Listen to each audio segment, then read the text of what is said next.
오늘부터는 이제 근본주의에 대해서 우리 한번 살펴보도록 하겠습니다. 우리 지난 시간에 우리 자유주의에 대한 우리 이야기를 나누었습니다. 이 근본주의는 기본적으로 이 자유주의를 제대로 이해를 해야지만 우리가 근본주의가 왜 나오게 되었는지를 이해를 할 수가 있습니다. 자유주의가 워낙 강하고 득세하고 있었기 때문에 거기에 반발하는 이런 흐름들이 생기게 된 겁니다. 자유주의 신학이 가진 많은 문제점들을 가지고 있기 때문에 그 자유주의 신학을 반대하며 교회가 이렇게 가서는 안 된다. 그래서 이 근본주의가 나오게 된 겁니다. 우리 1번에 보시면 19세기 자유주의를 비판했던 복음적 운동이다. 19세기니까 1800년 중반부터 해서 이 근본주의 운동이 조금씩 싹트기 시작을 했습니다. 그러다가 이제 20세기 초 1900년 초반에 이제 미국에서 이 근본주의 운동이 꽃을 이렇게 피우게 되는데 자유주의가 이 꽃을 피우게 되는데 거기에 반대하면서 나왔던 운동이 바로 이 근본주의 운동이다라고 이야기를 할 수 있습니다. 그래서 19세기 자유주의를 비판하며 자유주의를 반대하며 나왔던 이 복음적 운동이 근본주의다. 여기서부터 우리가 이해를 해야 됩니다. 우리 밑에 가로 1번에 보시면 전통주의에 입각하여 19세기 자유주의에 대항하고 비판했던 운동이다. 네, 그러니까 전통주의에 입각했다. 네, 그러니까 이전에 우리가 개신교가 가르쳐왔던 정통 교리와 그 신학을 붙들려고 이렇게 노력했던 운동이 바로 이 근본주의 운동이다라고 이야기를 할 수 있습니다. 왜냐하면 이 자유주의 신학은 이 정통 교리와 신학을 부정하고 그렇게 등장했던 게 자유주의였고 그 자유주의 신학이 득세를 하면서 기독교가 가진 근본적 진리들을 잃어버리고 있었기 때문에 다시 그것을 회복하자 이런 차원에서 일어났던 운동이 바로 이 근본주의 운동이다라고 이야기를 할 수 있습니다. 우리가 이전에 우리 자유주의 신학에 대해서 우리가 공부를 했었는데 다시 한번 이 자유주의 신학에 대해서 우리가 한번 생각해 보고 왜 근본주의가 나올 수밖에 없었는가를 한번 생각해 보겠습니다. 우리 자유주의 신학이 득세할 때 이 유럽 사회는 또 미국도 그렇고 이 합리주의 시대입니다. 합리주의적 계몽주의 사상이 이렇게 판을 치고 있는 이런 시대입니다. 계시 중심의 사회에서 이제는 이성 중심이 되고 이성을 지식의 원천으로 이해하고 있던 이런 시대가 바로 이 합리주의 시대, 계몽주의 시대다라고 이야기를 할 수 있습니다. 그러니까 사회 구조 자체가 사회 시대 사조 자체가 이 합리주의적인 이 이성을 중시하고 과학을 중시하고 이런 흐름으로 사회가 흘러가고 있었습니다. 이런 흐름 속에서 이 복음이 들어가지를 못하는 겁니다. 교회가 점점 약화되어지고 사람들은 교회를 떠나는 이런 상황이 발생했습니다. 그래서 기독교가 어떻게 했냐면 이런 합리주의 이 시대의 사조 가운데 어떻게 이 말씀을 가르칠 것인가, 어떻게 또 우리가 하나님을 믿고 또 종교 생활을 할 것인가 이런 고민들을 했던 겁니다. 그래서 사람들이 받아들일 수 있는 거, 합리주의적으로 받아들일 수 있는 거 이런 것만 남기고 성경에서 초월적인 것들, 사람들이 볼 때 받아들이기 힘들 만한 힘든 것 이런 것들은 다 배제시키고 인간 중심적으로 인간이 받아들일 수 있는 그 시대 사람들이 받아들일 수 있는 이런 것들로만 이제 기독교를 설명하려고 했던 겁니다. 그러니까 자유주의 신학 자체가 이 합리주의적 관점에서 기독교를 설명하려고 했던 이런 흐름이다라고 얘기할 수 있습니다.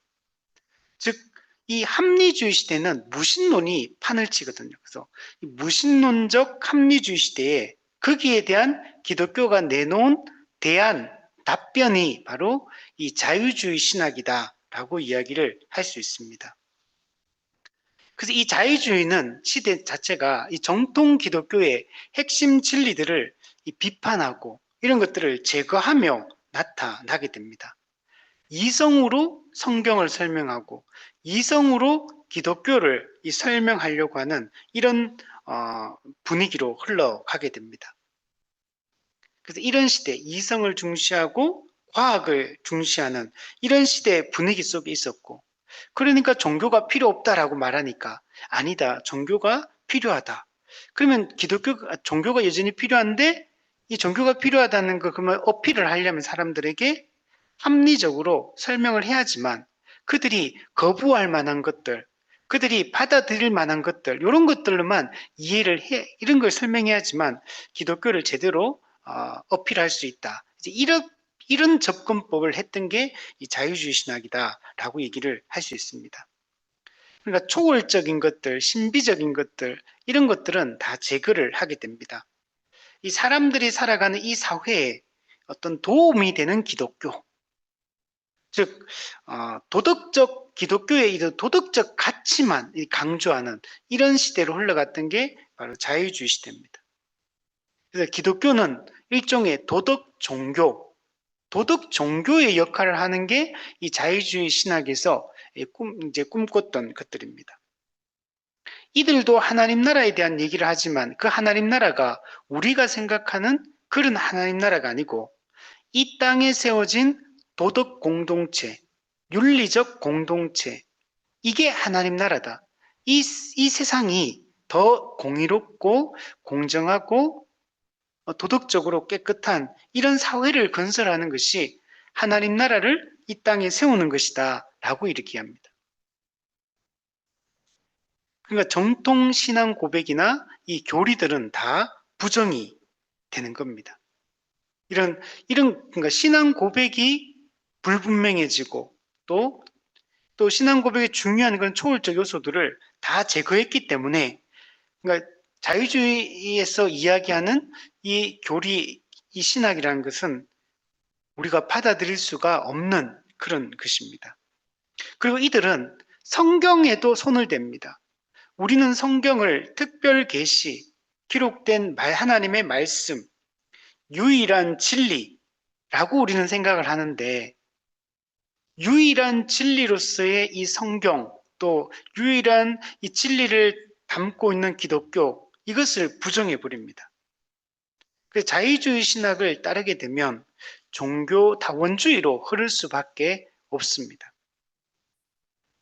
그러니까 기독교가 이 합리주의라는 이 시대에 자꾸 거기에 맞추다 보니까 원래 기독교가 가지고 있는 이 본질적인 요소들 이런 것들은 다 제거되고 사라지고 그냥 사람들 눈에 이렇게 사람들이 받아들일 만한 이런 것들만 다 남은 이런 기독교가 되어 버리게 됩니다. 예를 들면 예수님에 대한 부분도 예수님은 하나님이시고 하나님의 아들이시고 온 우주의 통치자이시고 우리를 죄에서 영적으로 구원하는 분이고 이런 분인데 예수님을 이런 분으로 이해하는 게 아니고 우리의 구속자요 또 심판주요 이런 분으로 이해하는 게 아니고 역사적 예수에 관심을 갖습니다. 이 땅에 존재하셨던 그 예수님을 그냥 구원자, 심판자, 창조자 이렇게 보는 게 아니라 그냥 윤리 선생, 그냥 모범적 인간 이렇게 예수님을 이해를 했던 겁니다. 그리고 예수님의 그 가르침도 영혼을 구원하는 이런 진리의 말씀으로 이해한 게 아니라 절대 진리로 이해했던 게 아니라 사람들을 좀 더 도덕적으로 살게 하는 이 도덕적 가르침으로 이렇게 이해를 했던 겁니다. 근데 이렇게 흘러가게 된 중요한 요인이 성경의 권위를 부정하고 성경의 충분성을 부정하고 성경의 완전 영감, 성경의 무오성, 오류가 없고 이런 것들을 다 부정하기 때문에 그러니까 이 자유주의 신학에서는 성경의 권위 자체가 성경의 유일한 진리됨을 다 부정하니까 그 이후의 모든 가르침들도 매우 아주 세속적이고 인간적인 초월적인 걸 다 빼고 이런 것만 남게 된 겁니다. 그러니까 사람의 성령의 조명하심, 성령의 그 은혜로 우리가 진리를 깨달아가는 게 아니라 인간의 이성으로 신학 작업을 전개하는 이런 일들을 했던 겁니다. 이런 자유주의 신학이 20세기 중반까지 전 세계에 아주 강력한 영향을 미칩니다. 처음에 시작은 자유주의 신학이 독일에서 시작되었지만 이게 실제로 미국에서 19세기 중반부터 20세기 초반까지 미국 교회에 아주 큰 영향을 미치게 되고 이 자유주의 신학의 그 영향이 또 미국에서 또 영향을 받은 사람이 전 세계로 또 이게 그 영향이 펼쳐지게 되었다는 걸 알 수 있어요. 그러나 어쨌든 20세기 초만 해도 그러니까 19세기 후반에는 그렇게 자유주의가 강하지 않았지만 20세기에 딱 들어서면 자유주의 신학이 아주 미국 교회에서 강력한 영향을 미치게 됩니다. 그래서 당시 기독교의 이 주류가 자유주의 신학이 여러분 된 겁니다. 그 정도로 많은 영향을 미쳤습니다.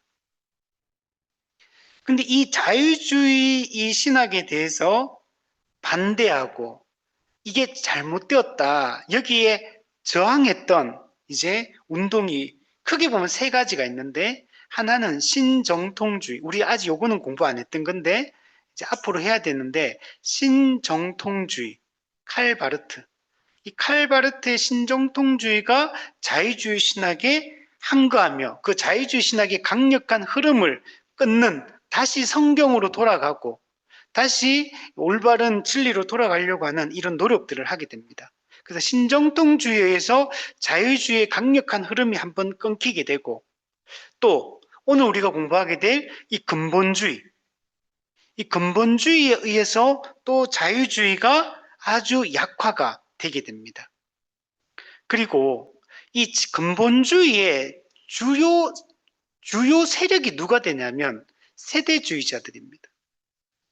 1800년 초반 영국에서 존 넬슨 다비, 플리머스 형제단을 만들었던 존 넬슨 다비에서 만들어졌던 이 세대주의가 이 미국에도 들어오게 되거든요. 영국에서.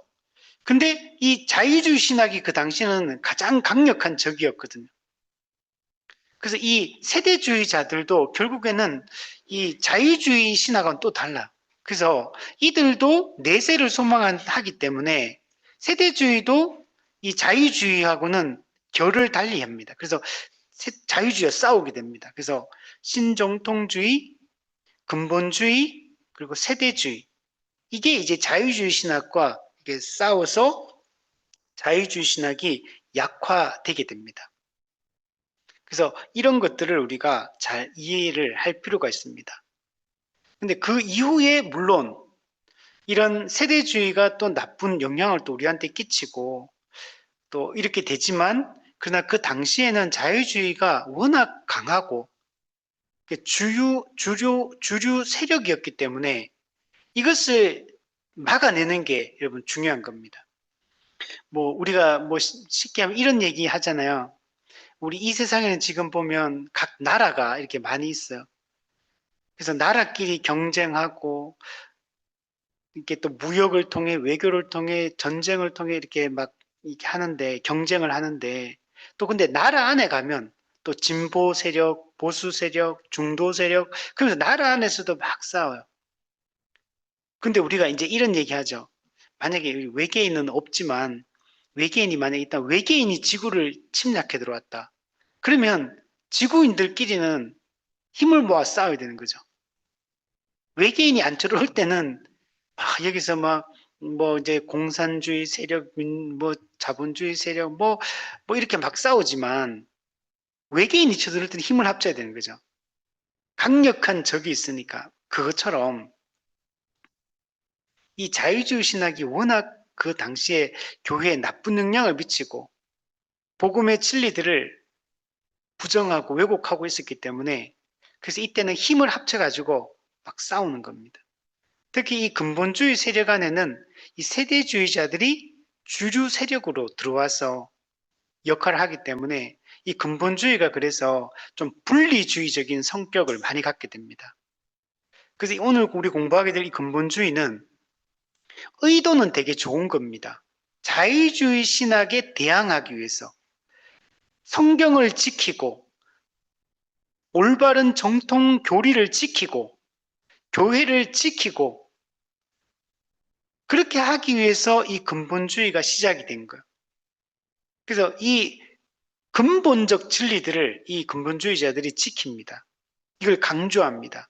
그래서 이 측면에서 봤을 때는 근본주의가 아주 좋은 그런 역할들을 했다라고 할 수 있는데, 근데 근본주의가 뒤로 이렇게 갈수록 이상하게 변질이 됩니다. 근본적으로 근본주의는 한계를 가지고 있고 여러 가지 문제점들을 나타냅니다. 그래서 오늘 우리는 근본주의의 이 어떤 이런 처음의 의도, 복음의 근본 진리를 지키려고 했던 이건 우리가 배워야 될 점이에요. 오늘 우리가 살고 있는 이 시대도 이게 흔들리는 시대이기 때문에 또 이것이 공격받고 이것을 부정하려고 하는 사람들이 많기 때문에 우리가 기독교의 근본 진리를 지키기 위한 이 노력들은 우리가 배워야 될 부분이고, 그러나 근본주의가 가지고 있는 많은 문제점들, 이거는 우리가 걸러내야 될 부분이에요. 그래서 이 부분들을 우리가 잘 이해할 필요가 있습니다. 자, 밑에 보시면 그래서 19세기에 자유주의를 비판했던 이 근본주의가 이 자유주의만 이게 반대했던 게 아니고 근대 사상, 근대주의, 근대 사상도 또 반대하고 이 비판을 합니다. 그죠? 이 자유주의 신학 자체는 조금 전에 얘기했던 것처럼 많은 문제점들이 가지고 있어요. 그래서 이것을 반대하고 비판하면서 근본주의가 태동이 되었고, 또 근대 사상, 이 합리주의적인 이 합리주의에 근거해서 사회가 발전되고 문화가 발전되고 과학이 발전되고 이렇게 했는데, 근데 이런 것들도 전부 다 합리주의 사상에 근거한 것들이에요.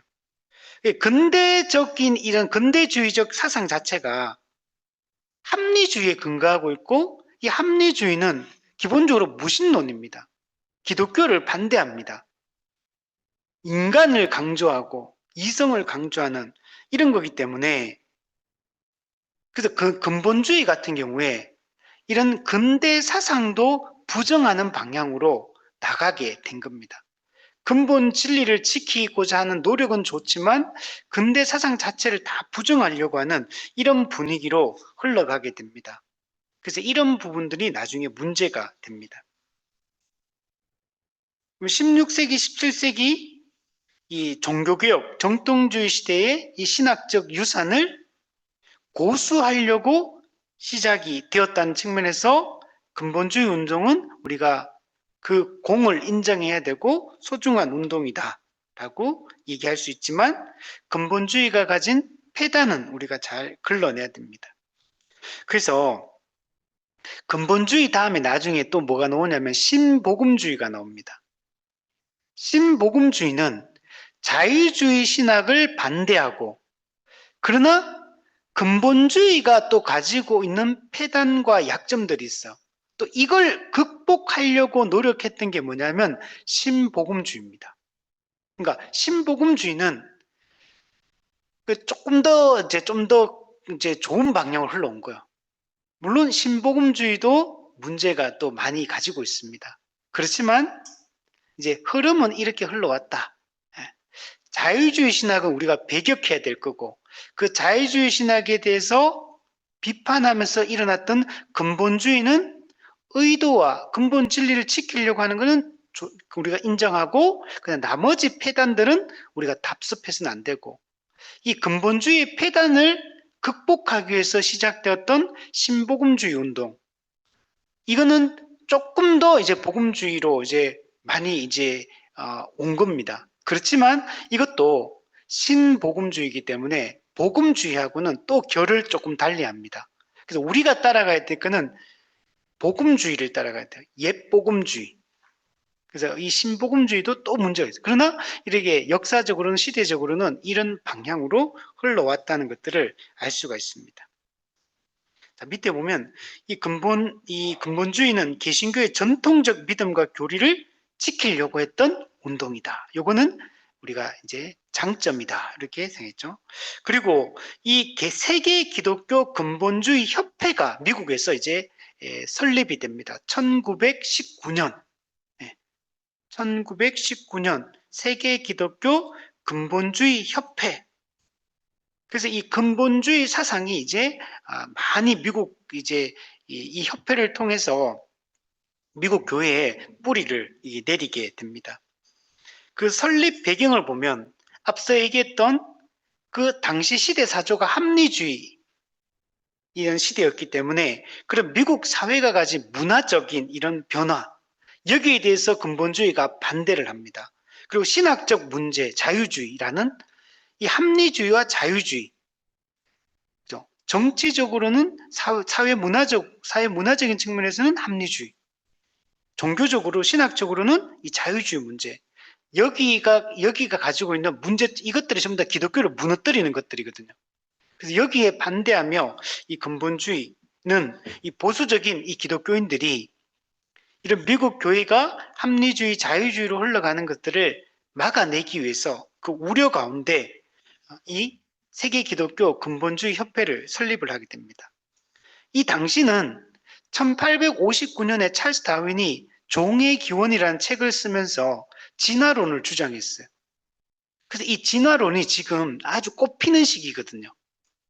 그러니까 하나님의 창조 이것을 부정하고 이 세상은 진화되었다. 이제 이런 사상이 막 이게 펼쳐지고 있는 그런 시대였기 때문에 근본주의는 이런 진화론을 반대하고 하나님의 창조를 또 우리가 지켜내야 될 그런 어떤 그 마음들을 많이 갖게 된 겁니다. 그러니까 이런 사회였기 때문에 기독교의 이 근본적 가르침을 수호하려고 하는 이런 생각을 가진 사람들이 일어날 수밖에 없는 거예요. 물론 이 사람들은 그 당시로 봤을 때는 소수의 사람들입니다. 다수가 합리주의 시대에 자유주의 신학을 따르며 그냥 교회들도 당시에 그렇게 살아갔어요. 근데 이런 분위기 속에서 이거는 기독교가 아니다. 이거는 참된 교회가 아니다. 성경에서 이야기하는 올바른 이 교리와 신학을 우리가 지켜내야 된다. 수호하려고 하는 사람들이 일어난 겁니다. 그래서 대표적으로 성경의 무오성, 성경의 권위와 이 무오성, 그 동정녀 탄생, 예수님의 십자가 죽음과 부활, 그 재림, 이런 것들에 대해서 우리는 당연하게 지금 받아들이는 것들이에요. 근데 이런 것들이 자유주의 시대 때는 이런 게 다 부정이 됐거든요. 예수님도 역사적 예수, 그냥 인간 예수, 모범적 인간으로 이해하지. 성경의 권위, 충분성, 무호성 다 부정하지.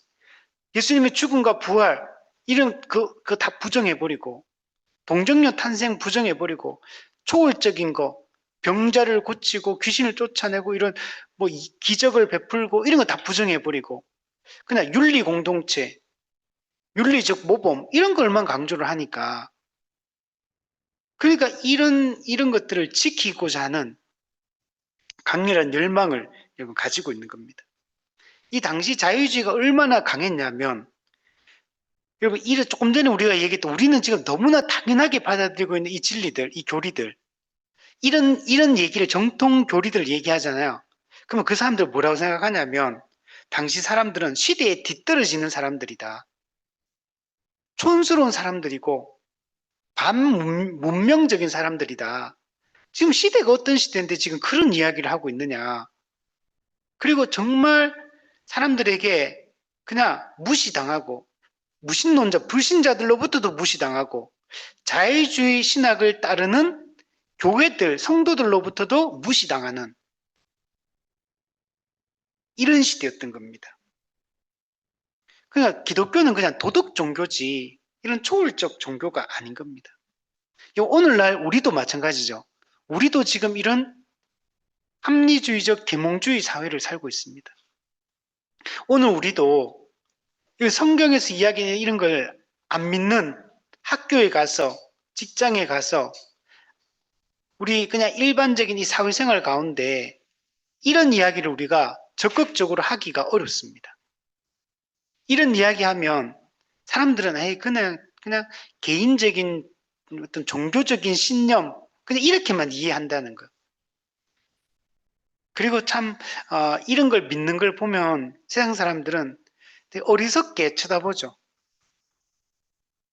성경이 이런 것들 믿는 걸 정말 어리석게 이렇게 바라봅니다. 자, 우리 밑에 근본주의라는 용어, 펀더멘털리즘, 근본주의라는 이 용어는 1910년도에, 그러니까 아까 말했잖아요. 이 근본주의 운동이 태동된 거는 19세기 중반이지만 실제로 그 꽃을 피우는 거는 20세기 초반인 거. 1910년도 우리나라에 그 3.1 만세 운동을 했던 그때잖아요. 우리나라에 또 이때 100만인 부흥운동이 일어나고 100만인 구룡운동할 때가 1910년도입니다.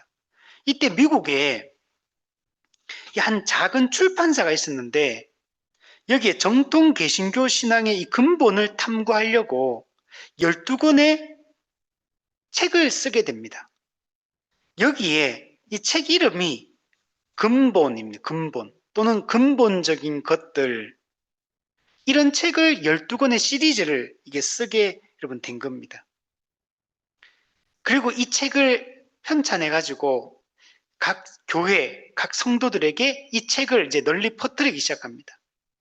이 책을 출판할 때 돈이 들잖아요. 어떤 평신도 그 사업가가 도저히 지금 미국 교회를 보니까 이거는 교회가 아니다. 이게 무슨 교회인가? 이 자유주의 신학에 물들어 있는 교회는 이게 참된 교회라고 안 보이는 거예요. 그래서 이런 보수적인 이런 목회자들, 그리고 이런 또 일반 성도들 중에서도 도저히 당시에 미국 교회를 볼 때 이거는 교회가 아니다. 기독교가 이렇게 가서는 안 된다. 여기에 막 그런 안타까움을 가진 그 사업가가 있었는데 이 사업가가 돈을 많이 대가지고 그래서 이 책을 출판하게 되고 이 책을 이제 널리 이제 펼치기 시작을 한 겁니다. 그래서 이 근본주의라는 이 용어가 여기서부터 나오게 된 거예요. 이 책 이름, 근본적인 것들. 그래서 자유주의자들이 이런 정통신학에 근거한 이런 교리들, 우리 입장에서는 이게 성경의 가장 핵심적인 진리들이거든요. 우리가 사도신경에서 늘 신앙 고백하는 그 예수 그리스도의 십자가 사역과 관련된 예수 그리스도의 그 사역과 관련된 것들 전부 다 동정녀 탄생, 죽음, 부활, 재림, 그죠? 성경, 하나님의 예수님의 인격 전부 이거 가장 중요한 교리들이잖아요. 이런 것들을 강조하기 시작한 거. 근데 자유주의자들 입장에서 봤을 때는 이 사람들이 그냥 되게 이제 안 좋게 보이는 거. 왜냐하면 그 당시는 자유주의가 주류 세력을 이루고 있었기 때문에 자유주의자들의 입장에서 봤을 때 그냥 아주 고리타분한 그냥 꽉 막힌 사람들, 어떤 우리가 꼰대라는 말 쓰잖아요. 종교적 어떤 꼰대, 이런 사람들이 보수주의자, 보수적인 이런 신학을 가지고 있는 사람들인 거예요. 그러니까 이 자유주의자들이 이런 개신 정통주의에서 나오는 이런 근본 진리를 주장하는 이런 사람들을 보고 경멸적으로 이렇게 부를 때 사용했던 말이 근본주의자 이렇게 불렀던 거예요. 그러니까 근본주의자가 이 사람들 자기들이 부른 이름이 아닌 거예요. 우리 청교도라는 것도 남들이 욕하면서 그런 말을 썼던 거거든요. 이 근본주의자라는 용어도 자유주의자들이 이런 교리를 지키려고 하는 사람들을 경멸하고 조롱하고 모욕할 때 썼던 용어가 이 근본주의자다.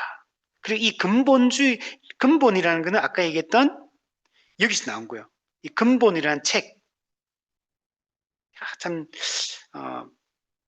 놀랍죠. 그러면서 이게 많이 여기에서 자유주의 신학이 약화되는데 이 근본주의가 아주 큰 역할을 실제적으로 여러분 하게 됩니다. 자, 근데 오늘날 우리 한국 교회 안에서도 이제 한국 교회도 근본주의가 많이 들어왔거든요. 그리고 우리가 어릴 때 생각하면 이 근본주의의 영향을 한국 교회가 엄청나게 많이 받았어요. 이렇게 받아서 그 영향을 받는데, 근데 이제 이 당신은, 목사님은 근본주의자 같습니다. 또는 어느 교회는 근본주의 신학을 따르는 교회 같습니다. 이렇게 얘기하잖아요. 그러면 사람들의 의식 속에, 그러니까 근본주의가 그렇게 좋지 않다는 이런 생각은 가지고 있어요. 그래서 당신은 근본주의자 같다 이러면은 막 기분 나빠합니다. 근데 실제로는 이 근본주의를 따르는 것들, 이게 여기서 말하는 근본주의는 좋은 측면이라기보다는 근본주의가 가지고 있는 폐단들, 잘못된 것들, 사실 그런 것들을 막 따르고 있는데 또 근본주의자라고 얘기하면 또 기분 나빠하고 그냥 우리 복음주의자다, 개혁주의자다 이러면 기분이 좋은데 근데 또 이렇게 이런 반응들을 합니다. 자, 근데 실제로 이런 교리를 주장하는 사람들이 자기 자신을 근본주의자다 이렇게 말하는 것들은 이렇게 소수에 불과했습니다. 그러니까 이렇게 주장했던 사람이 자기 스스로 이렇게 불렀던 게 아니에요. 또 이 근본주의라는 용어는 그래서 1920년대부터 갑자기 유행하면서 이제 이런 것들이 많이 나타났다 이렇게 얘기할 수 있어요. 자, 밑에 배경을 보면 배경은 앞서 우리 얘기했던 부분입니다. 자유주의 신학, 이게 근본주의가 태동될 수밖에 없었던 중요한 배경이 된다. 사회적으로는 합리주의적 계몽주의 시대, 그리고 종교적으로는 자유주의 신학이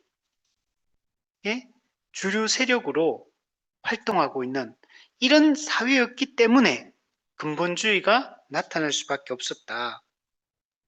그래서 자유주의는 밑에 보시면 합리주의의 기독교적 변형이다 이렇게 하죠.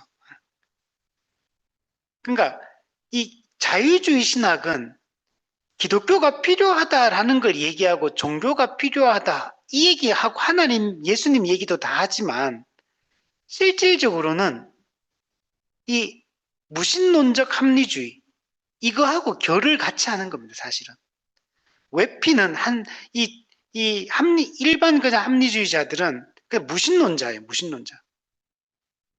근데 이 자유주의 신학은 종교의 옷을 입고 있지만 실제로 그 사상에 들어가 보면 초월적 요소가 다 배제되었기 때문에 그냥 합리주의가 기독교적 옷을 입고 있는 그에 불과한 겁니다. 그래서 자유주의 신학은 실질적으로는 그냥 무신론에 가까운 겁니다. 그래서 밑에 보면 초월적 이적, 동정녀 탄생, 부활 이런 것들을 다 부정합니다. 기독교는 이 초월적 요소가 많거든요. 우리 사람이 다 이해할 수 없는 신비적 요소들이 많아요. 진리 자체가 우리 사람의 이성으로 다 이해할 수 있는 거라면 그건 진리가 아니겠죠. 사람이 다 알 수 있고 이해할 수 있는 수준의 진리라면 그거는 참된 진리라고 할 수 없는 겁니다. 근데 이 자유주의 신학은 이런 것들을 다 제거해버리고 부정해 버리고 있는 겁니다.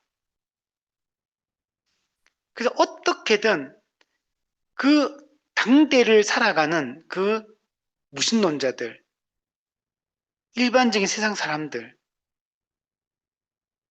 그들에게 최대한 맞추려고 자꾸 하는 거예요. 그들의 그 생각, 그들의 사상, 여기에 맞추어서 그들이 너무 거부하지 않을 만한 것들, 이런 걸로 자꾸 기독교를 설명하려고 하는 그게 극단적으로 자유주의 신학은 같은 거고 근데 이런 모습이 오늘 우리에게도 있는 겁니다. 우리는 성경에서 종교개혁자들은 성경이 가는 데까지 가고 성경이 서는 데 선다. 요한계시록 22장에도 맨 끝에 가면 이 두루마리의 예언에 더하지도 말고 빼지도 마라.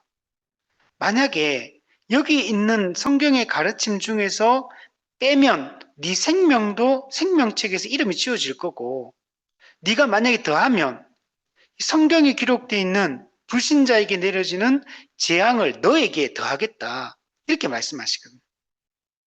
그러니까 우리는 성경을 가감해서는 안 되는 겁니다.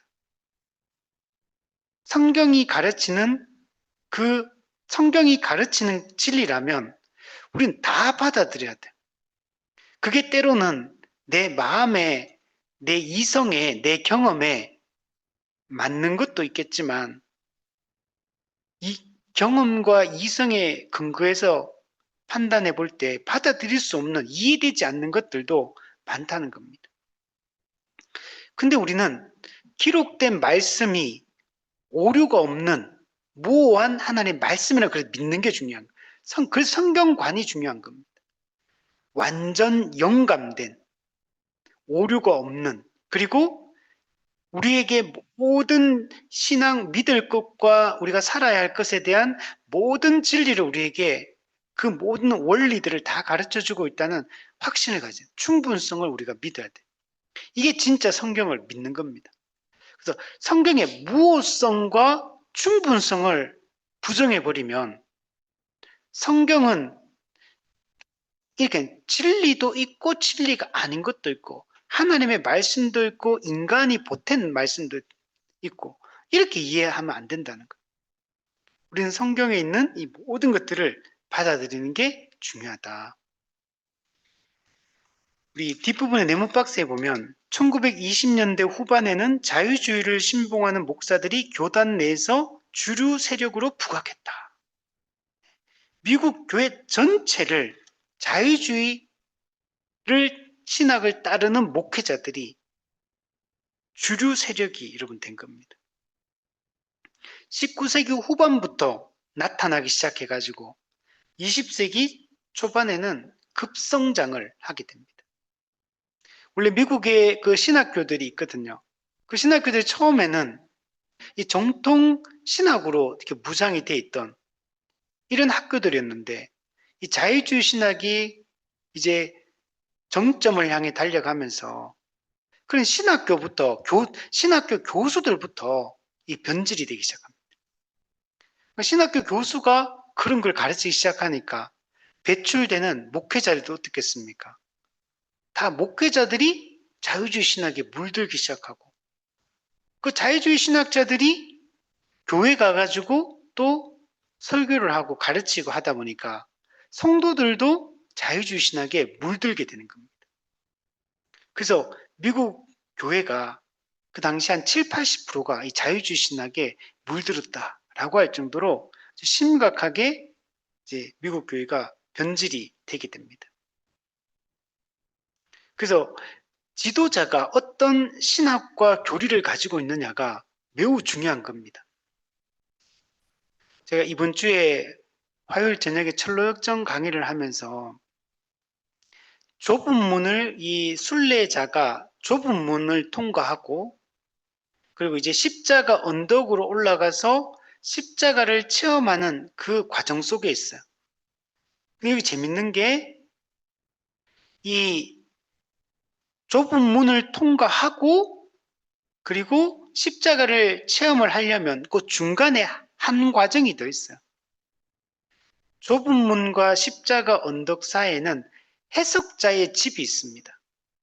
해석자의 집에 들어가 가지고 참된 복음을 알고 있는지 믿고 있는지 점검하는 게 중요해요. 그래서 해석자는 성령님을 얘기합니다. 성령님은 거기 보면 해석자의 집에 크리스찬이 딱 들어갔는데 그 해석자 성령님께서 하인에게 뭐라 그러냐면 등불을 켜라 이런 말을 해요. 그 등불을 켜는 게 뭐냐면 성령의 조명하심을 얘기합니다. 그래서 성령의 조명하심을 통해서 성경의 진리를 바르게 아는 게 매우 중요해요. 그래서 그 해석자 성령님께서 7가지 가르침을 줍니다. 꼭 알아야 될 핵심적인 성경의 가르침들 7가지를 가르쳐 주는데 제일 먼저 나오는 게 뭐냐면 참 목자상입니다. 참 목자상. 이 존 버년이 이 철로역정을 쓸 때 7개의 중요한 가르침 중에 참 목자상을 제일 먼저 강조를 해요. 존 버년은 누구를 생각하냐면 청교도 목사를 생각하면서 참된 목자는 어떤 사람이냐? 청교도 목사 같은 사람들이다. 이걸 염두하면서 했고 그 존 버년의 스승 목사님 있는 존 기포드 목사님 자기 그 스승 목사님 청교도 목회자를 생각하면서 그걸 기록을 해요. 그래서 그 특징이 나타나는데 그는 눈은 하늘을 향한다. 그러니까 이게 참된 목사는 땅 아래 것에 관심 있는 사람은 위의 것에 관심이 있어야 되고 그리고 그의 손에는 성경책이 딱 들려 있어요. 참된 목사는 그 손에 성경책이 딱 들려서 성경의 가르침에 온전히 몰두되어 있는 사람이 된다. 그리고 그의 입에는 진리의 법칙이라고 써있는. 그러니까 청교도 목사는 참된 목사는 입을 열면 진리만 선포하는 사람이 된다. 그리고 그는 세상을 등지고 있다. 세속적인 것에 관심을 두지 않는 세상을 등지고 오직 앞에 있는 천국만 하나님만 바라보고 나아가는 사람이고 또 그는 해산하는 수고를 아는 사람이다. 한 영혼에게 말씀을 가르치고 한 영혼이 거듭날 수 있도록 말씀으로 지도하고 말씀을 가르치고 설교하고 또 책망하고 권면하고 이런 걸 잘하는 사람. 이런 사람이 참된 목사다. 그리고 이런 참된 목사가 바르게 말씀을 전하고 이 정통 교리와 신학을 가르치면 그 말씀을 듣는 모든 성도가 올바른 진리 가운데 거하게 되고 그러면 그런 복음이 풍성하고 참된 교회가 복음이 무엇인지 교회가 무엇인지 아는 그런 성경적 교회 참된 교회를 이룰 때 그러면 그게 한 지역교로만 끝나는 게 아니라 이런 교회들이 이 땅에 가득해지기 시작하면 이 세상의 교회가 정말 어둠 속에 빛처럼 빛나게 되고 그 교회를 통해 선포되는 복음의 진리가 세상 사람들을 주께로 인도하는 이런 역할들을 하게 되는 거예요. 근데 이 미국은 당시 미국 교회의 주류 세력이 자유주의 신학을 가진 목회자들, 자유주의 신학을 따르는 교회들, 이게 주류가 돼버린 거예요.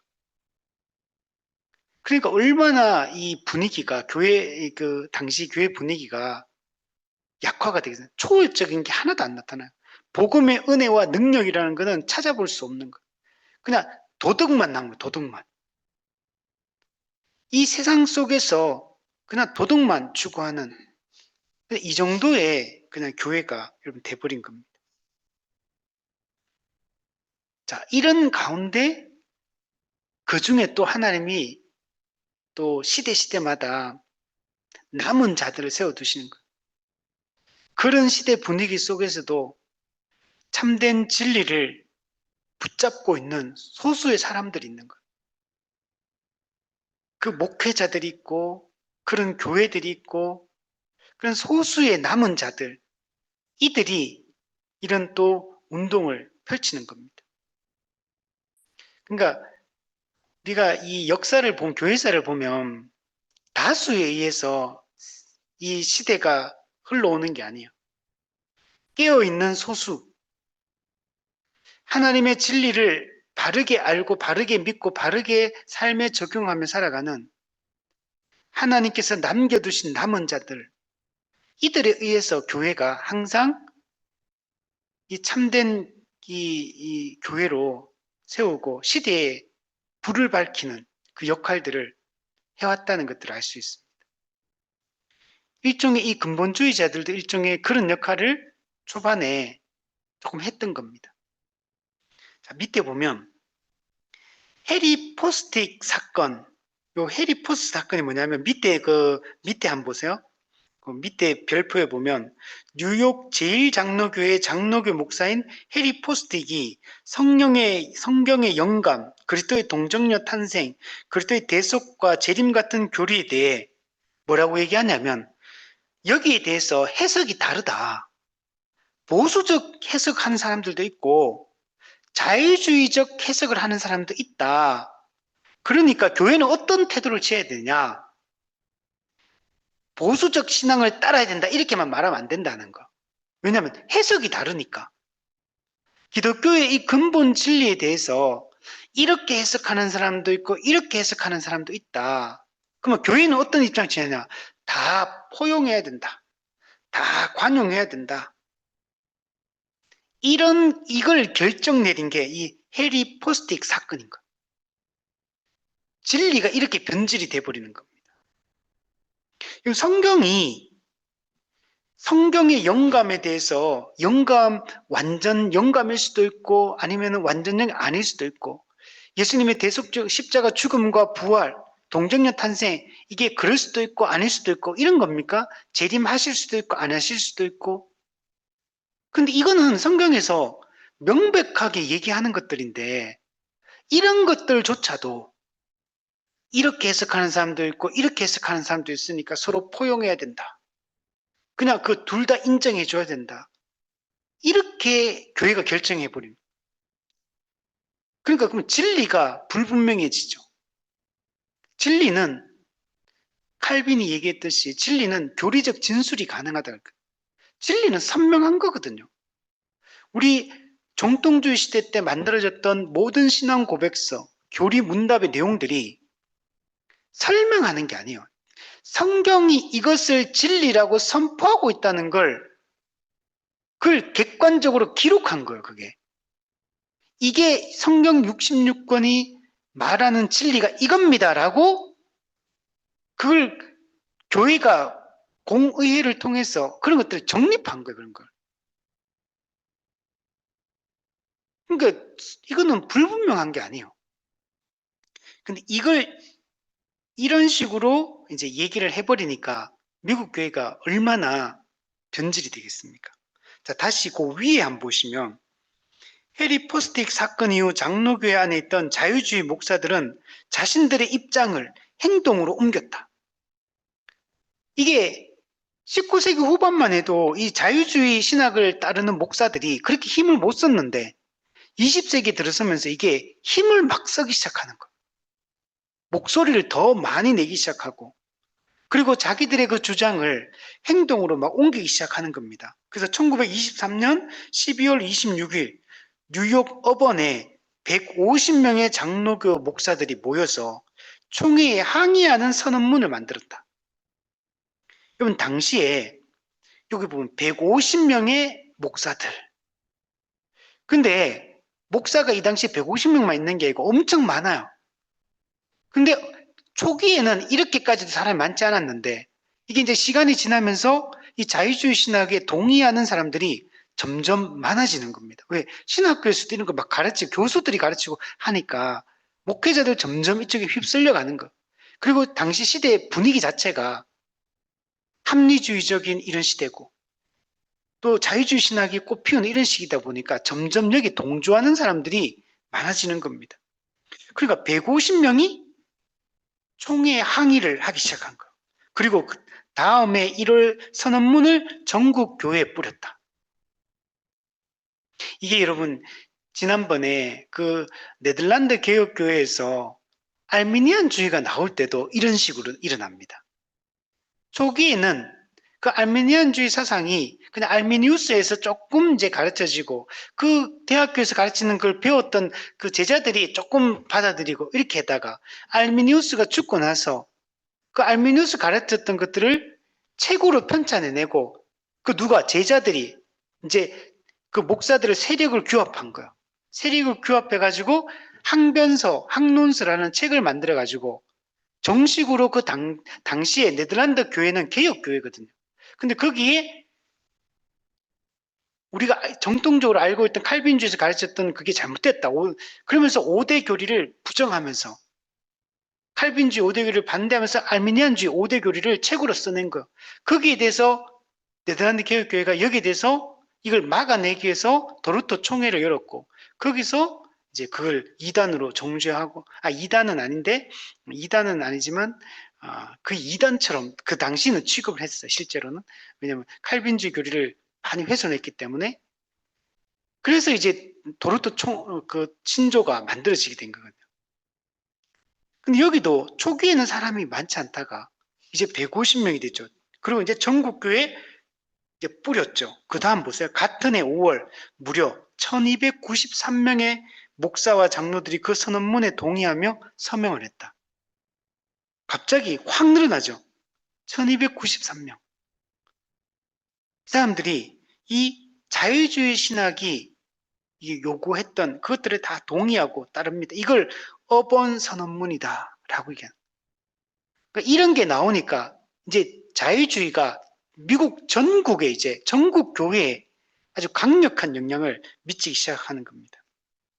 밑에 보시면 어번 선언문은 예수 그리스도의 동정녀 탄생, 대속의 죽음, 그의 부활, 그가 행한 기적, 성경의 근위와 같은 주요 신앙은 인정하지만 자유주의는 이런 걸 부정하는데 아직까지는 이게 초기 단계니까 완전 부정은 아직까지 하지 않아요. 근데 인정은 하지만 뭐냐? 그것에 대한 견해는 다양할 수 있다. 원래는 이런 것들은 이게 종교개혁 시대나 정통주의 시대 때 이때는 이런 것들 받아들여지지 않습니다. 이건 명백하게 잘못된 거거든. 이런 생각들은. 이게 명백하게 성경이 진리를 얘기하고 있기 때문에 그것을 근본 진리를 변질시키면 그 당시에는 다 정죄하고 다 파문하고 막 그랬거든요. 그때 목숨 걸고 막 그런 거 주장했는데 지금 여기는 이제 그렇지 않아요. 다양할 수 있다. 이렇게 해석할 수도 있고 저렇게 해석할 수 있다. 그러면 각자가 판단해라. 이런 거요. 교회는 다양한 견해를 인정해야 한다고 이렇게 주장을 하기 시작한 겁니다. 그러니까 자유주의가 득세할 수밖에 없는 겁니다. 또 이번에 보면 이 근본주의가 태동하게 된 배경을 보면 근대성, 모더니티, 그리고 세속주의적 문화, 즉 근대성과 세속주의, 그리고 세속주의가 만들어낸 문화, 여기에 대해서 근본주의는 반대합니다. 앞서 얘기했던 것처럼 당신은 합리주의적 계몽주의 시대입니다. 그러니까 자유주의 신학이 득세할 수밖에 없고, 그러니까 여기에 대해서 반대하면서 근본주의가 태동될 수밖에 없습니다. 근데 이 근본주의는 어떠냐면 당시 합리주의 문화, 그리고 과학이 발전하고 산업이 발전하고 이런 시대 속에서 과학이 발전하는 거, 학문이 발전하는 거, 문화가 발전하는 거, 사회가 발전하는 거, 이 모든 것에서 근본주의는 부정합니다. 왜 부정할 수밖에 없냐면 근본주의가 이, 이 세속 사회에서 일어나는 당시 미국 사회에 일어나는 이런 과학이 발전하는 문화가 예술이 발전하는 거, 근데 이게 다 어떠냐면 반기독교적이에요. 오늘날도 마찬가지죠. 오늘날 우리가 살고 있는 이 시대도 이게 대부분이 반기독교적인 것들이 너무 많아요. 성경의 가르침에 합치되는 이런 것보다는 거의 이 세속 문화 자체가 기독교에 반대되고 성경의 가르침에 반대되는 방향으로 흘러가거든요. 그러니까 이 근본주의자들이 볼 때는 이 보수적 신앙을 가진 이 사람들이 볼 때는 야, 이게 전부 반기독교적이네. 이런 흐름을 흘러가니까 우리가 이런 것들을 인정하면 안 되겠다. 이런 것들을 다 용납하고 우리가 받아들이고 수용하는 순간 이 미국 사회는 반기독교 사회가 되겠구나. 이렇게 해서 근본주의는 이런 것들을 문명의 발전, 이런 과학의 발전 이런 거에 대해서 부정적인 태도를 지닐 수밖에 없습니다. 이걸 근대성을 부정하게 되는 거예요. 그리고 이 문화 자체가 다 세속주의 문화거든요. 그럼 세속주의라는 건 뭐냐면 하나님은 없다. 이 전제 하에서 이루어지는 모든 게 세속주의입니다.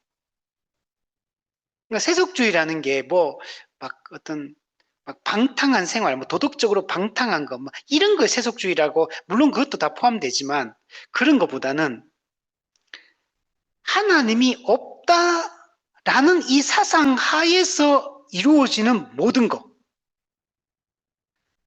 도덕적으로 이렇게 막 음란하고 막 세속적으로 방탕하고 이런 걸 말하는 이런 것보다는 문화가 하나님이 없다라는 문화, 예술이 하나님이 없다라는 전제하에서 이루어지는 예술, 이런 것들이 전부 다 세속주의예요. 세속주의에서 나오는 문화들인 거, 이런 거. 그러니까 당시에 이 근본주의적 미국 사회 같은 막 당시 영화 이런 거, 영화 이런 것도 그 당시에 그래서 근본주의자 이거 다 영화 보면 안 된다.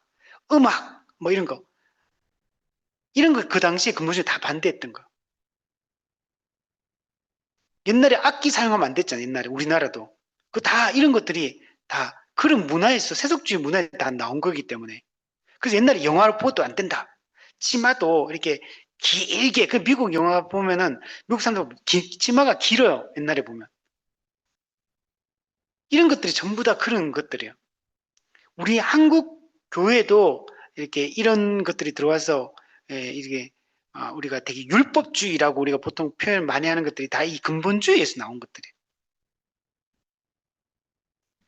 그리고 이런 것들을 근본주의 입장에서는 반기독교적으로 비춰지기 때문에 반대할 수밖에 없었습니다.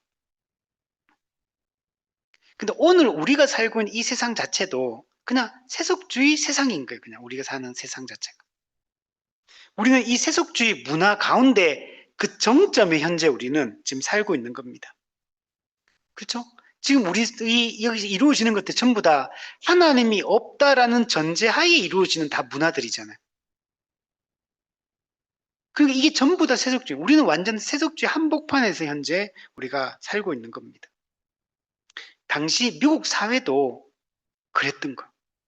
그러니까 이 근본주의자들이 사실 이들은 다 복음주의자들이요. 당시에. 이들이 다 이런 것들을 반대하는 겁니다. 여러분, 우리가 옛날에 미국이 최근에 이렇게 막 미국 교회가 막 약화되고 부패하고 미국은 되게 기독교적인 국가인데 막 이렇게 우리 생각하잖아요. 사실은 아닙니다. 우리 지난번 얘기했듯이 미국은 한 번도 기독교 국가였던 적이 없어요. 처음부터 기독교 국가로 출발한 게 아니고 처음부터 그냥 세속 국가로 처음부터 출발했던 나라입니다. 그냥 우리가 볼 때는 대통령이 취임하면 성경에 손 얹고 선사한다 이런 또는 학교에서 공립학교에서 이런 거 옛날에 그냥 예배 조금 드리고 좀 기독교적인 이런 거 이런 거 조금 했다. 이런 거 가지고 우리가 기독교 국가라고 착각을 하는 거. 근데 미국은 처음부터 이 시대 자체가 합리주의 문화 속에서 이렇게 왔던 나라입니다. 근데 이제 대신에 우리나라하고 좀 다른 측면은 좀 있어요. 미국은 기독교의 뿌리가 조금 더 우리보다 훨씬 깊어요. 우리나라는 복음이 들어온 것 자체가 얼마 안 됐기 때문에 기독교의 뿌리 자체가 되게 약한데 똑같은 세속주의 사회지만 기독교적인 이 뿌리가 좀 더 깊냐 얕냐의 차이가 있는 거예요. 그래서 우리 지금 한국 교회는 기독교가 이제 120년, 얼마 됐죠, 그죠? 조금 넘었는데, 우리는 아직까지 기독교 뿌리가 내리지 않은 상태에서 지금 기독교가 급속하게 지금 쇠퇴하고 있는. 그래서 미국은 그러나 그게 좀 점진적으로 성장했다가 점진적으로 이렇게 약화가 됐다면 우리는 급속하게 성장했다 급속하게 쇠퇴하는, 그러니까 이게 기독교적 가치가 뿌리 내릴 수 있는, 사람들의 의식 속에 문화 속에 뿌리 내릴 수 있는 그 시간들이 너무 없는 상태에서 이게 온 거예요. 그래서 우리는 더더욱더 지금 우리가 이 한국 사회 속에서 기독교인들이 살아가고 있기 때문에 더더욱더 우리가 이 복음을 붙들고 기독교의 근본 진리를 붙드는 것들이 중요합니다. 우리 밑에 근본주의 운동을 한번 보시면 정통 개신교의 주요 교리를 수호하려고 이 근본주의 운동이 일어난 겁니다. 매우 중요하죠. 이런 게 계속 반대되는 이런 사회지만 이거는 어떻게 보면은 되게 막 목숨 걸고 해야 될 작업이에요. 이게. 진리를 지키고자 하는 이런 노력들이 엄청 필요합니다. 싸워야 될 문제 이런 것들이. 초기 복음주의자들이 지키려고 했던 5가지 근본적 진리, 예수 그리스도의 신성을 인정하느냐, 예수님을 하나님으로 보느냐는 거. 왜냐하면 자유주의자는 역사적 예수로 봤기 때문에 안 된다는 거예요. 예수님의 동정녀 탄생을 인정하느냐, 성육신을 인정하느냐, 예수님의 대속적 죽음을 믿느냐, 또 여기 예수님의 부활을 믿느냐, 또 예수님이 심판주로서 다시 오시고 하나님 나라를 완성하실 재림을 믿느냐, 또 성경 무오, 성경의 충분성, 성경의 완전 영감, 성경이 하나님의 오류가 없는 말씀으로 믿느냐, 이런 것들을 확고하게 지키려고 했다. 그래서 근본주의인 거. 근본주의는 이제 이런 근본 진리를 붙들려고 했던 운동이에요. 자유주의 문화 속에서. 그러니까 우리가 지금 생각하면 근본주의는 엄청 교리적이고 엄청 진리를 붙들고 말씀을 엄청 열심히 가르쳤겠구나 이런 생각이 들잖아요. 근데 또 실제로는 또 그렇지 않아요. 앞에 초기 요것만 붙들려고 했지 나머지는 되게 오히려 반지성적이요. 좀 아이러니한데 하여튼 그렇게 흘러갑니다. 밑에 보면 자유주의에 대한 적극적인 비판과 반격을 했다. 이게 신학적 배경이에요. 근본주의 운동이 일어나게 된. 두 번째는 이 사회 문화적 배경, 현대 세속적 쾌락주의 흐름에 반대했다.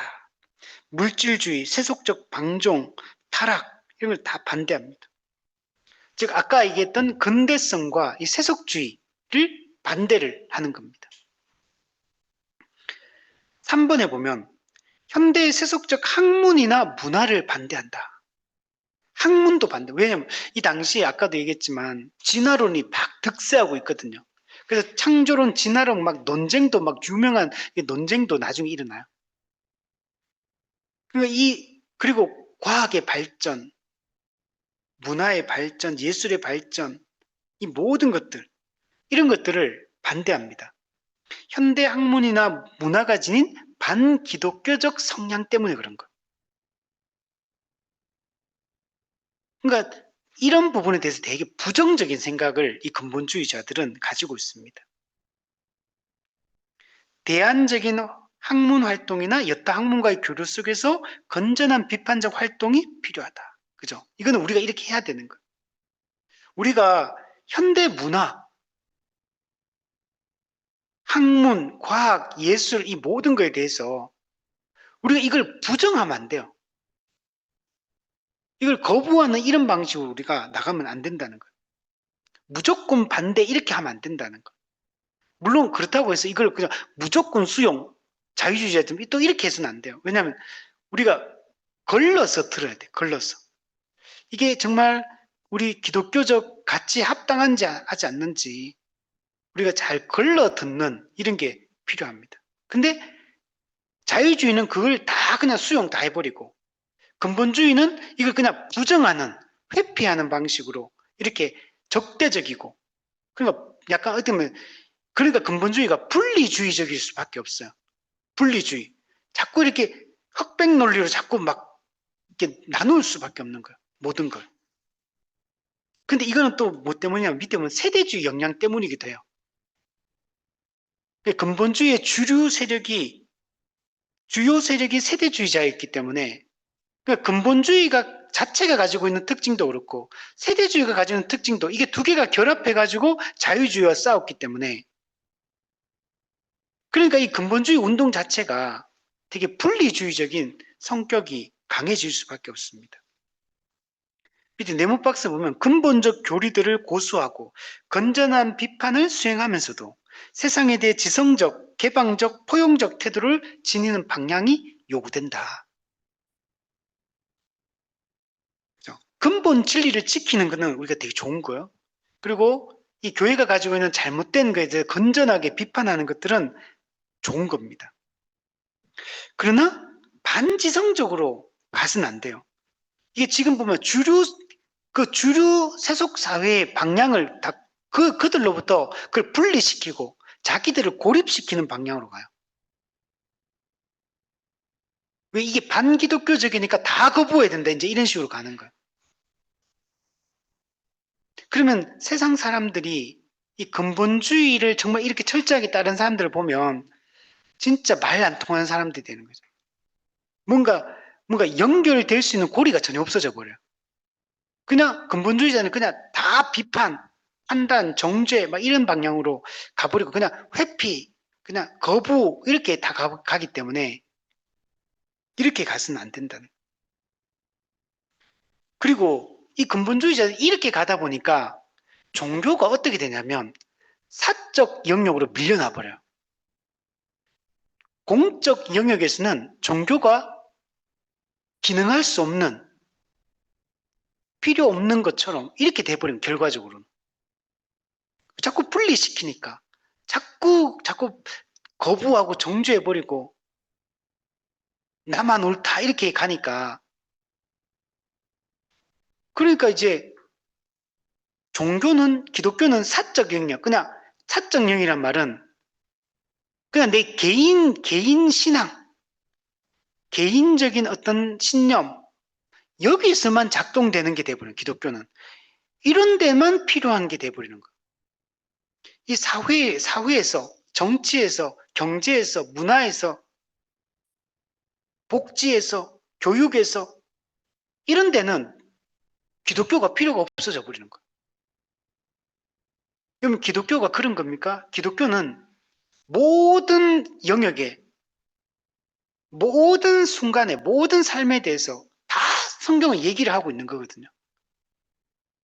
정치에는 기독교가 필요 없냐 성경이 필요 없냐 아니거든요. 경제에는 성경이 필요 없냐 아니거든요. 성경이 가르침은 보편진리 모든 삶의 영역에 모든 사람에게 다 해당되는 거예요. 근데 이렇게 근본주의자들처럼 이렇게 해버리면 종교는 사적 영역으로 밀려나게 되고 공적 영역에는 다른 원리가 작동되게 되는 거예요. 우리 기독교도 지금 이게 지금 몸에 익어 있어요. 이게 지금 기독교를 이 신앙생활을 그냥 종교적 활동으로만 제한해 버리는 거예요. 회사가 직장 생활은 그냥 또 거기서는 직장 생활의 원리를 가정에서는 가정의 원리 친구 만날 때는 친구 만날 때 또 어떤 원리 우리 기독교는 그게 되면 안 되고 어디에서 누구를 만나고 무엇을 하든 우리가 하나님을 믿는 백성으로서 성경의 가르침을 따라 판단하고 행동하고 결정하고 다 해야 돼요. 근데 이 근본주의는 그런 것들을 무너뜨리는 역할들을 한 겁니다. 자, 그리고 세대주의가 주요 세력이라고 했잖아요. 이 세대주의가 문제입니다. 처음부터 세대주의가 근본주의 안에 들어온 건 아니에요. 근본주의 나름으로 이렇게 미국에서 이렇게 이 흐름이 흘러왔고, 세대주의는 1800년 초반에 영국에서 시작돼가지고 미국으로 이제 수입돼가지고 미국에 들어오게 된 거예요. 근데 이게 맞물려요. 이 세대주의도 자유주의가 절정을 이룰 그때 이 세대주의도 미국에서 강하게 일어나기 시작합니다. 근데 이 자유주의는 내세를 다 부정하고 부활을 부정하고 다 부정하기 초월적인 다 부정하잖아요. 근데 세대주의는 잘못 왜곡된 종말론이고 왜곡된 교회론이지만 왜곡된 구원론이지만 그러나 내세를 얘기해요. 여기는 그러니까 자유주의하고는 다른 거예요. 그러니까 자유주의라는 거대 적이 있으니까 이것과 싸우려면 근본주의자들이 근본주의 세력만으로는 자유주의와 싸우려고 하니까 힘이 약한 거, 힘이 딸리는 거. 근데 그 당시 세대주의가 아주 강하게 일어나고 있었거든요. 그래서 세대주의와 근본주의가 힘을 합치기 시작하는 거. 그래서 세대주의가 근본주의로 같이 힘을 합쳐서 자유주의와 싸우면서 근본주의의 주요한 인물들, 주요 세력들이 세대주의 신학을 가지고 있는 사람들이 근본주의에 아주 깊이 뿌리를 내리고 이 자유주의와 싸웠던 거. 그러다 보니까 이제 더 분리적인 이런 태도들이 더 많이 나오게 된 겁니다. 이 세대주의는 성경 전체를 7세대로 나눕니다. 그리고 각 시대마다 구원의 방식이 다르다라고 얘기를 하는 거예요. 우리는 그게 아니 똑같죠. 신구약이나 똑같아요. 우리는 복음으로 구원받는 예수 믿음으로 구원받는 우리는 똑같은 원리인데 근데 세대주의는 그걸 갖다 다 세대를 구분하고 구원의 방식이 다르다고 하고 또 큰 문제가 뭐냐면 세대주의는 우리는 구약의 이스라엘과 신약의 교회 구약의 이스라엘은 모형적 하나님의 백성이고 신약의 하나님의 백성은 실체적 하나님의 백성이에요. 그 복음을 믿음으로 구원받는 똑같은 방식이에요. 육적 이스라엘은 모형이고 영적 이스라엘이 교회가 실체다. 이렇게 우리는 신구약을 통일성 있게 연속적으로 이어서 우리가 이해하는데 세대주의는 그게 아니에요. 우리는 그 하나님의 백성이 교회가 참된 하나님의 백성이거든. 새 이스라엘, 영적 이스라엘. 근데 세대주의는 교회에게는 관심이 없어요. 세대주의는 육적 이스라엘에게 관심이 있습니다. 육적 이스라엘이 정말 하나님의 참된 백성이에요. 그래서 세대주의에서 얘기하는 건 전부 다 육적 이스라엘 중심이에요. 이스라엘 중심의 이 세상입니다. 나중에 천년왕국 이후에 하나님 나라가 완성되고 나서도 하나님 나라 완성된 하나님 나라의 주인공이 누구냐면 육적 이스라엘입니다. 유대인들. 그냥 교회는 어떤 거냐면 어떤 삽입된 존재예요. 그게 성경 요한계시록과 다니엘서 해석에 있어서 그게 잘못되어 있는 세대주의가 나오게 되는데 이것 때문에 나와서 세대주의가 이런 주장을 하게 된 거예요. 그래서 교회와 이스라엘을 분리해서 이해를 하는 이게 큰 문제입니다. 그리고 구원의 방식이 율법과 복음이라는 두 개의 서로 다른 방식이 있는 것처럼 이해를 하는 이것도 잘못이고 또 그 요한계시록을 연대기적으로 이해하고 문자적으로 이해하는 거 이게 또 문제예요. 요한계시록은 연대기가 아니거든요.